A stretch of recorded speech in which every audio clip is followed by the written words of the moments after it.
1984년 저는 고등학교에 입학했습니다.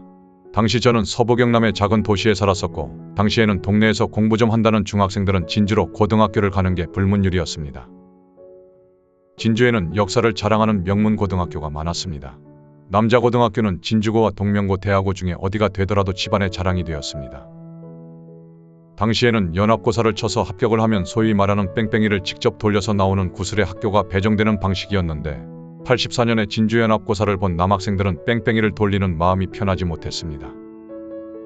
추첨으로 배정될 학교 중에 듣도 보도 못한 명신고등학교가 갑자기 생겨 역사도 선배도 없는 학교에 일회 입학생으로 가야 되는 상황이 발생한 것입니다. 저 역시도 명신고등학교만 걸리지 말아라를 속으로 외치며 뺑뺑이를 돌렸지만 시는 무심하게도 저를 명신고등학교로 보냈고 집안 어른들의 실망도 이만저만이 아니었습니다. 입학식 날 와본 학교는 더 허무했습니다. 초전이라고 불리는 시내에서는 20분은 넘게 버스를 타고 들어와야 하는 허허벌판에 덩그러니 지어진 학교는 황량하기 그지없었고 운동장에는 아직 치우지 못한 공사자재들이 쌓여 있었습니다. 하지만 본격적으로 학교를 다니기 시작하면서 어린 눈에도 이 학교는 뭔가 다르다는 생각을 하게 되었습니다. 일단 선생님들의 의욕이 남달랐습니다. 지금도 크게 다르지는 않지만 당시의 교육열은 상상을 초월했습니다. 서부 경남 각지의 학교에서 상위권에 있던 학생들이 유학을 왔기에 1학년 입학 때 목표 대학은 모두 서울대라고 해도 과언이 아닐 정도였습니다. 수업 시작 전 자율학습은 물론이고 밤 10시가 넘도록까지 전교생이 의무적으로 타율학습 같은 자율학습을 하고 밤에는 빵과 우유 간식까지 챙겨주었으며 집에 갈 때는 운동장에서 줄지어 기다리던 전세버스가 학생들을 집까지 데려다 주었습니다. 당시 48세의 김장하 이사장님은 50여 년이 넘는 명문고들이 즐비한 교육도시 진주에서 고등학교를 새롭게 시작한다는 것이 어떤 일인지를 잘 알고 계셨던 것 같습니다. 이사장님은 선생님들의 열정을 끌어낼 수 있는 최선의 지원을 하셨고 학생들은 1984년이란 시대에 쉽게 접하기 힘든 여름에는 에어컨이 나오고 겨울에는 히터가 나오는 그 당시로서는 상상할 수 없는 조건의 도서관에서 훌륭한 선생님들의 도움을 받으며 마음껏 공부할 수 있었습니다. 그렇게 3년이 지나고 1987년 입시에서 명신고등학교 제1회 졸업생들은 서울대학교에 50여 명 이상이 합격하는 놀라운 기록을 만들어냅니다. 이 숫자는 당시의 명문고인 진주고와 동명고등학교 그리고 대하고등학교와 비교해 같거나 더 우수한 성적이었다고 기억됩니다. 모르긴 몰라도 김장하 이사장님은 그때야 겨우 한시름을 놓지 않았을까 생각됩니다. 제 기억 속에 김장하 이사장님에 대한 생각은 여기까지였습니다. 그러다가 그때로부터 40여 년이 다 지난 2023년 1월 설날 특집 프로그램에서 어른 김장하란 프로그램을 보게 되었습니다.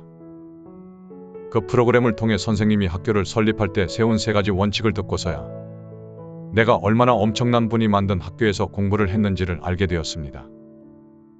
선생님은 학교를 세우시면서 첫째, 친척은 취직시키지 않는다. 둘째, 채용을 조건으로 돈을 받지 않는다. 셋째, 권력의 입김에 굴복하지 않는다는 원칙을 세우셨다고 합니다. 그리고 실제로 국회의원 지인이 교사로 채용된 걸 아시고는 바로 무효 처리를 하셔서 교육부 감사를 받기도 했다고 합니다.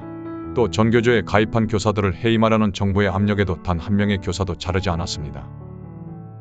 TV에서 만나 뵙게 된 이사장님은 내 기억 속에 청년 같던 모습이 아닌 이웃집 할아버지 같은 모습이었습니다. 하긴 제가 벌써 그 당시에 이사장님보다 10살은 더 나이가 들어버렸으니 말입니다. 선생님은 사천의 가난한 집에서 태어나서 중학교를 간신히 졸업한 후 삼천포의 한약방에서 점원으로 일하며 낮에는 약을 썰고 밤에는 공부를 하셨습니다. 1962년 18세의 나이에 한약업사 시험에 합격했지만 나이가 어려 1년이 지난 뒤인 19세에 자격증을 받고 사천시에서 한약방을 개업하셨다고 합니다. 1972년부터는 진주로 한약방을 옮겨와 50여 년간 같은 자리에서 운영하시다가 2022년 5월 말 은퇴하시면서 문을 닫았습니다. 선생님의 집안은 대대로 유학 가문이셨습니다. 실천적 학풍을 강조하는 남명학파에 속한 집안의 가풍은 타협하지 않는 절개로 유명하며 임진왜란 때 의병장을 다수 배출하셨다고 합니다. 선생님의 할아버지도 유림이셨고 진학을 못한 손자에게 한의학을 권해 한약업사의 길을 걷게 안내해 주셨으며 한약방 상호인 남성당 한약방이라는 이름도 인간의 수명을 관장하는 별이름인 남두육성에서 따서 지어주셨습니다. 선생님은 할아버지가 지어준 한약방의 이름을 따라 환자들의 수명을 연장하는 것을 삶의 가치로 삼고 일해왔다고 말하십니다. 1983년 학교법인 남성학숙을 설립하고 이듬해인 1984년 사제 100억 원을 들여 명신고등학교를 설립해 체육관과 도서관 등 모든 시설을 다 완공한 다음 1991년 국가에 기부 체납하셨습니다.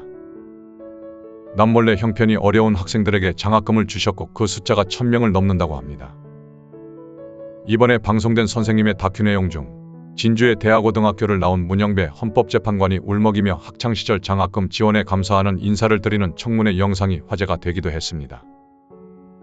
영상에서 문 재판관은 사법시험에 합격한 뒤 감사 인사를 드리러 간 자리에서 선생님은 "내게 고마워할 필요는 없다. 나는 이 사회의 것을 너에게 주었으니 갚으려면 이 사회에 갚으라는 말씀을 해주셨다고 합니다.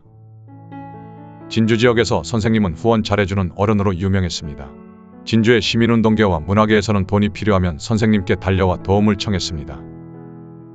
진주를 대표하는 진주문고가 어려울 때 지역 서점을 살리기 위해 2차례나 큰 도움을 주셨고 극단 현장과 진주여성민우회, 진주오광대, 진주솥대놀이 등의 운영에도 많은 도움을 주셨습니다. 1995년부터 2021년까지 27년간 1,500만원 고려의 진주 가을문예를 후원하셨으며 경상대학교에는 조선중기 유학자이신 남명 조식선생을 기리는 남명학관을 건립해 기부하기도 하셨습니다. 선생님은 이런 후원 활동을 하시면서 행사를 하거나 사진을 찍는 등 자신을 드러내는 일을 극도로 꺼려하셨습니다. 그래서 선생님이 해오신 평생의 후원의 전모를 파악하는 것은 불가능할 정도입니다. 선생님은 가난 때문에 내가 배우지 못했으니 그 억울함을 후배들이 겪지 않도록 해야겠다고 생각하셨으며 아프고 괴로운 사람들을 상대로 돈을 벌었으니 그 돈은 사회에 환원하는 것이라고 자신의 나눔에 대한 철학을 이야기하십니다. 지역사회에서 이런 높은 신망으로 인해 선생님의 주위에는 정치 입문을 권하는 경우도 많았다고 합니다. 진주의 사회운동가들 500여 명이 모여서 선생님을 시장후보로 추대한 일도 있었고 노무현 문재인 전 대통령들과 박원순 전 시장도 인사를 드리기 위해 방문하셨다고 합니다. 하지만 선생님은 이분들과 사진 한 장도 찍지 않으시고 차 한 잔만 나누고 돌려보내셨다고 합니다. 그리고 후에 노무현 대통령이 서거하신 뒤 선생님은 봉하마을을 찾아 추모석에 자신의 이름을 남기셨습니다. 선생님이 관심을 가진 사회운동 중 하나는 형평운동입니다. 공평은 사회의 근본이라고 주장하며 일제시대 최초로 사회운동을 벌인 백정들의 인권운동인 형평운동을 현대인들이 이어받아 차별철폐운동으로 승화시켜야 한다고 생각하셨습니다. 선생님은 형평운동의 대표적 인물인 강상호의 버려진 묘를 다듬고 묘석까지 세워 기념했으며 진주의 형평운동기념사업회에 대한 후원을 아끼지 않으셨습니다. 그리고 진주의 극단 현장이 형평운동의 산역사를 연극으로 공연할 수 있도록 후원하셨습니다. 이런 차별철폐운동의 일환으로 사회적 약자인 가정폭력 피해자와 그 자녀들의 재활을 돕는 진주 내일을 여는 집의 지원에도 앞장서셨습니다. 인터뷰는 물론 행사사진 한 장 남기기 싫어하며 꽁꽁 숨겨져 있던 선생님의 숨은 봉사와 지역사회에 대한 후원은 경남도민일보의 베테랑 기자 김주환에 의해 알려지기 시작했습니다. 7년간이나 선생님의 주변 인물들을 한 명씩 만나 취재하며 까독까독 계속 나오는 미담을 수집했으며 그 취재를 바탕으로 22년 연말 MBC 경남의 김현지 감독이 만든 어른 김장하 다큐멘터리가 유튜브와 TV를 통해 방송되면서 급격하게 입소문을 타고 퍼지게 됩니다. 이 프로그램은 23년 설 연휴 전국 방송으로 재방송되었으며 다음해 제59회 백상예술대상에서 넷플릭스의 화제작 나는 신이다를 누르고 교양 부문 작품상을 수상하게 됩니다. 선생님은 돈은 똥과 같아서 쌓아두면 냄새가 나지만 흩어뿌리면 비료가 되어 사회를 꽃피게 한다고 말씀하셨습니다. 2022년 5월 말 19세부터 79세까지 60년을 운영해온 남성당 한약방은 문을 닫았습니다. 선생님은 30여 년을 운영해 오던 남성문화재단도 해산하고 34억 원 정도의 기금을 국립경상대에 기증하셨습니다.